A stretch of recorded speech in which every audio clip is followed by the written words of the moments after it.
Battle of the heavens के पिछले episode में हमने देखा था शोगेन फेरी डॉक्टर के बॉडी को प्रोटेक्ट कर रहा था जब तक कि वो कंप्लीट रिकवर ना कर ले। इस बीच वो सेनलान को कुछ मेडिसिनल हर्ब्स लाने को भेजता है। फेरी डॉक्टर कुछ समय बाद बिल्कुल ठीक हो जाती है, जिसके बाद शोगेन और फेरी डॉक्टर साथ में कुछ अच्छे टाइम बिताते हैं, अपने पुराने दिनों को याद करते हैं। जिसके बाद फिर शोगेन को फेरी डॉक्टर से स्कॉर्पियन बीस्ट के बारे में पता चलता है और वो लोग उस बीस्ट को मारने का प्लान करते हैं। अब आगे एपिसोड स्टार्ट होती है। अगला दिन हो गया है तो शोगेन तियानहाओ जुनजी के साथ उस बीस्ट को मारने का प्लान कर रहा है। अब जैसे ही शोगेन तियानहाओ जुनजी को प्लान बताता है, तियानहाओ जुनजी थोड़े से नाराज हो जाते हैं। वो और ज्यादा मेहनत नहीं करना चाहते थे। उन्हें लग रहा था कि शोगेन उनसे काफी ज्यादा मेहनत करा रहा है, जबकि अभी तक शोगेन ने उनके लिए बॉडी रिफाइन नहीं करा है। ऊपर से वो जो स्कॉर्पियन बीस्ट है वो दाओजोंग के 8 स्टार लेवल पर है और तियानहाओ जुनजी की सोल बॉडी एक दाओजोंग के 8 स्टार के लेवल जितना ही ताकतवर है। इसीलिए इस फाइट में बहुत ज्यादा रिस्क है। अब तियानहाओ जुनजी नाराज थे तो शोगेन उनको मनाने की कोशिश करता है। कहता है, सीनियर मुझे पता है कि ये बहुत ज्यादा डिफिकल्ट है, पर मैं चाहता हूँ जितनी जल्दी आपके लिए मैं बॉडी रिफाइन करूँ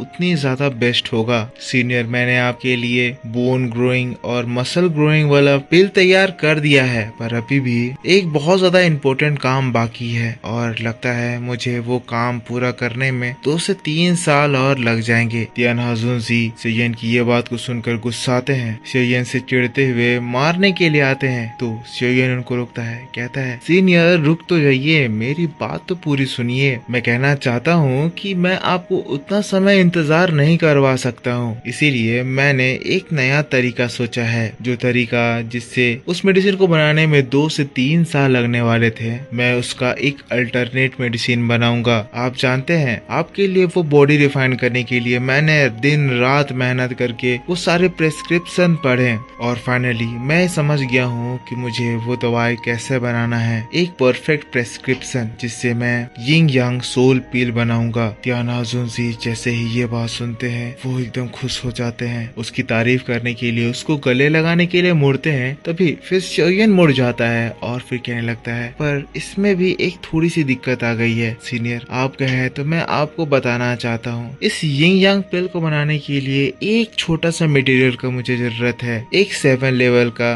ब्लड डीमन स्कॉर्पियन बीस्ट का ब्लड एसेंस। पर जैसा कि आपको पता है कि मैं उतना काबिल नहीं हूँ कि अभी एक दाओजोंग के 8 स्टार लेवल के पर्सन से फाइट करके मार दूं। फिर तब मुझे ख्याल आया कि हम लोग एक अलायंस ज्वाइन किए हुए हैं जिसमें मैं अपने दोस्तों की मदद ले सकता हूँ, और आप जिसे ताकतवर पर्सन के होते हुए मैं और किससे मदद मांगूंगा। पर जैसा कि अभी सीनियर को मेरी बातों से बहुत ज्यादा तकलीफ हुई है और वो मेरी हेल्प नहीं करना चाहते हैं, तो लगता है मुझे वो समय का इंतजार करना पड़ेगा जब मैं खुद इतना काबिल हो जाऊं कि उस 7th लेवल के स्कॉर्पियन बीस्ट को मारकर मेरे सीनियर के लिए वो यिंग यांग पिल बना पाऊं। अब शोगेन की ये बातों को सुनकर फिर तियानहाओ जुनजी कहते हैं, ठीक है शोगेन, मैं समझ रहा हूँ कि तुम काफी ज्यादा सोच रहे हो, तुम्हें मेरी बहुत ज्यादा परवाह है। क्या कहा था तुमने? वो एक 7th लेवल का ब्लड डीमन स्कॉर्पियन बीस्ट है, तुम्हें उसका मैजिक कोर चाहिए ना? कोई बात नहीं, मैं तुम्हारी हेल्प जरूर करूंगा। वैसे भी मुझे ये बात पसंद नहीं है कि कोई भी एक खतरनाक बीस्ट किन्हीं लोगों को परेशान करे। इस बार मैं जरूर एक्शन लूंगा और फिर सभी को जस्टिस दिलाऊंगा। शोगेन भी तियानहाओ जुनजी के इन बातों को साथ देता है और फिर कहता है, तियानहाओ जुनजी की जय हो, आप वाकई में बहुत ही ज्यादा महान हैं। पर इन दोनों की जो नौटंकी चल रही थी उससे फेरी डॉक्टर देख देख के हंसने लगती है। तभी तियानहाओ जुनजी को थोड़ा सा रियलाइज होता है कि जब फेरी डॉक्टर हंस रही है तो कहीं शोगेन इनका काट तो नहीं रहा है। फिर शोगेन से कहते हैं, लड़के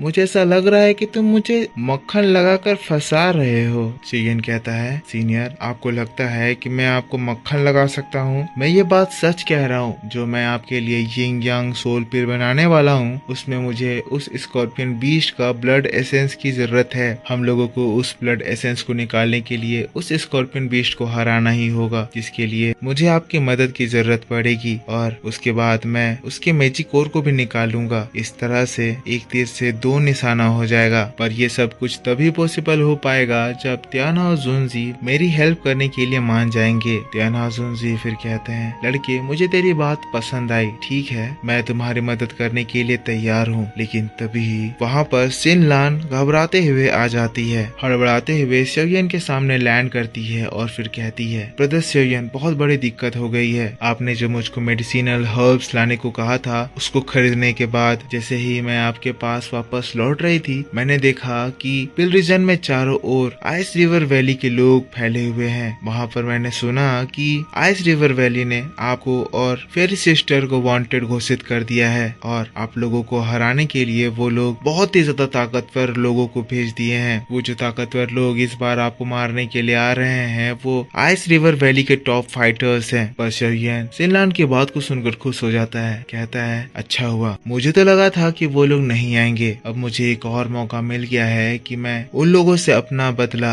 अच्छे से लूं। पर दोस्तों, उन लोगों से फाइट करने से पहले हम लोगों को ये काम निपटाना होगा। सबसे पहले हम लोगों को ब्लड डीमन स्कॉर्पियन बीस्ट का मैजिक कोर और ब्लड एसेंस इकट्ठा करना है। ब्लड एसेंस का यूज करके सबसे पहले मैं तियानहाओ जुनजी के लिए बॉडी रिफाइन करूंगा और एक बार तियानहाओ जुनजी की बॉडी रिफाइन हो गई तो मुझे फिर किसी का डर नहीं है, चाहे वो कोई दाओ जोंग का पीक स्टार लेवल का पर्सन ही क्यों ना हो। बस सिन लान, मैं तुमसे कहना चाहता हूँ कि जिस जगह अभी हम लोग जा रहे हैं वो जगह बहुत ही ज्यादा खतरनाक है। अच्छा यही रहेगा कि तुम हमारा इसी जगह पर इंतजार करो। काम खत्म होने के बाद हम लोग तुमसे इसी जगह पर मिलेंगे। सिन लान कहती है, ब्रदर सिस्टर, आप लोग ध्यान रखिएगा। जिसके बाद शोयन, फेरी डॉक्टर और तियानहाओ जुनजी उस स्कॉर्पियन बीस्ट की ओर निकल पड़ते हैं। पर सीन यहाँ से शिफ्ट हो जाता है और हम लोगों को फिर से उस जगह को दिखाया जाता है जहाँ पर वो भयंकर फाइट हुई थी। अब वो एल्डर बिंगसियान आइस रिवर वैली के चीफ को बुलाने गया था। हो सकता है ये पर्सन आइस रिवर वैली का चीफ हो, पर अभी मैं इस बात के लिए श्योर नहीं हूँ, इसीलिए मैं आपको नोवेल वीडियो में इसके बारे में अच्छे से बताऊंगा। पर फिलहाल के लिए मैं इसको चीफ ही कहूंगा। हम देखते हैं वो चीफ अपनी पावर का इस्तेमाल करता है और फिर आइस रिवर वैली के ये जितने भी सोल्जर्स मरे हुए हैं उनकी लास्ट मेमोरीज को उनकी बॉडी से एक्सट्रैक्ट करता है। अब दोस्तों, इन लोगों की ऐसी स्पेशल पावर है कि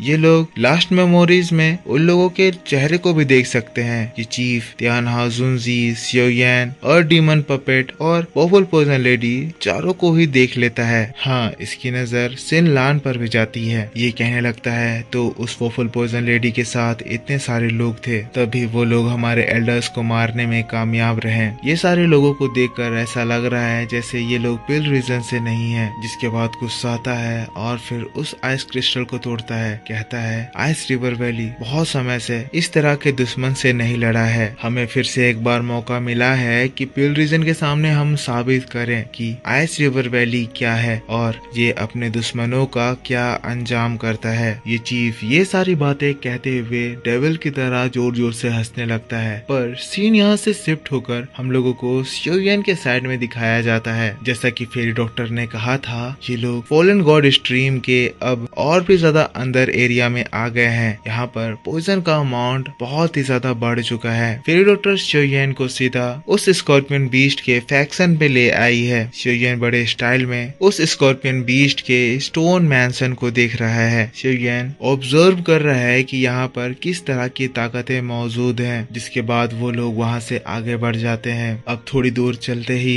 उन लोगों को बहुत ही बड़े बड़े कंकाल दिखते हैं। फेरी डॉक्टर शोयन को बताती है कि ये जो बीस्ट है, इन लोगों की ऑब्जर्वेशन क्वालिटी बहुत ही ज्यादा कमाल की होती है। मुझे लगता है कि हम लोगों ने इस जगह कदम रख दिया, इस बात की खबर अभी तक उन लोगों तक पहुंच चुकी होगी। शोयन फेरी डॉक्टर से कहता है, कोई बात नहीं, वैसे भी हम लोग इस जगह पर छुप के रहने के लिए नहीं आए थे। लास्टली हमें उससे फाइट करके उसे हराना ही है। जितनी जल्दी ये काम पूरा हो जाए हमारे लिए उतना बेहतर है। शोयन और फेरी डॉक्टर आगे बढ़ने लगते हैं, लेकिन तभी वहाँ एक आवाज गूंजती है। तुरंत ही वो लोग अलर्ट हो जाते हैं, पर वैसे ही उस पूरे जगह पर भूकंप आने लगता है। भूकंप से वो लोग संभल ही रहे थे, तभी वहाँ पर किसी की डरावनी हंसी गूंजने लगती है। अगले ही पल बहुत ही तेजी से आग का एक गोला उन लोगों के पास आ जाता है। ये आग का गोला वही स्कॉर्पियन बीस्ट था। स्कॉर्पियन बीस्ट हंस रहा है, कह रहा है, मेरी लिटिल ब्यूटी, मैं जानता हूँ कि तुम मुझे बहुत मिस कर रही होगी, इसीलिए तो अभी खुद ब खुद मेरे पास चल के आ गई। स्कॉर्पियन बीस्ट के आते ही उसकी किलिंग इंटेंट शोयन और फेरी डॉक्टर दोनों को ही कवर कर लेती है। इस एयर में स्कॉर्पियन बीस्ट का